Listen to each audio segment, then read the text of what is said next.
ప్రజలు చట్టాలపై న్యాయ అవగాహన కల్పించాలని Rayadurgam junior civil judge Ramya తెలిపారు. శనివారం అనంతపురం జిల్లా రాయదుర్గం మండలంలోని మల్లాపురం గ్రామం శ్రీ విక్రమలై లక్ష్మీనరసింహస్వామి దేవాలయంలో ప్రత్యేక పూజలు నిర్వహించారు. అక్కడే ఏర్పాటు చేసిన న్యాయ అవగాహన సదస్సులో చట్టాలపై ప్రజలకు అవగాహన కల్పించాలని సివిల్ జడ్జి రమ్య తెలిపారు.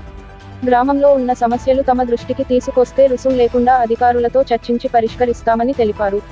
ఈ కార్యక్రమంలో న్యాయవాది లోకానంద, రాయదుర్గం డిప్యూటీ తహసీల్దారు రఘు, పంచాయతీ కార్యదర్శి హేమంత్ కుమార్, విఆర్ఓ కిరణ్, గ్రామ పెద్దలు చంద్రశేఖర్ రెడ్డి, గ్రామ ప్రజలు పాల్గొన్నారు.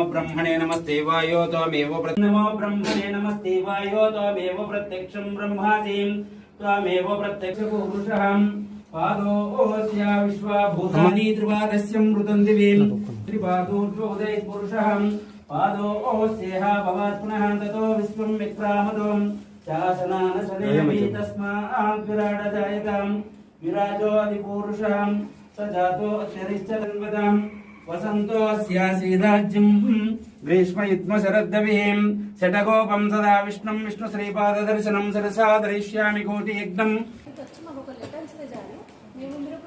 మళ్ళీ డేట్ ఇస్తాం సాటర్డే ఎప్పుడు రావాలో అవతల వాళ్ళకి కూడా మీకు ఎవరి వల్ల ప్రాబ్లం అవుతుంది వాళ్ళకి కూడా మేము నోటీస్ ఇస్తాము. సో వాళ్ళు మీరు ఇద్దరు వస్తే పరిష్కారం సాటర్డే చేస్తాం. ఈ లాయర్ అవసరం లేదు, కోర్టుకి వేసి కట్టాల్సిన అవసరం లేదు. జస్ట్ ఒక లెటర్ ఇచ్చేసేయండి అంతే. మీకు అర్జీ పెట్టేసుకోండి.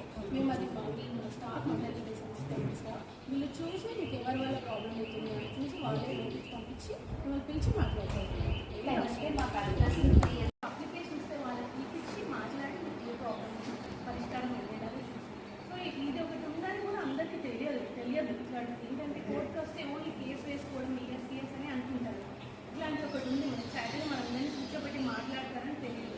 సో అందుకని అదే విషయం చెప్పాలని మన సుప్రీంకోర్టు కానీ లీగల్ సర్వీసెస్ అథారిటీ కానీ ఇట్లాంటి ప్రోగ్రామ్స్ అన్ని చేయబడుతుంది. సో మీరు అందరూ ఇక్కడ తెలుసుకున్నారు కాబట్టి ఇప్పుడు ఏంటంటే నేను 7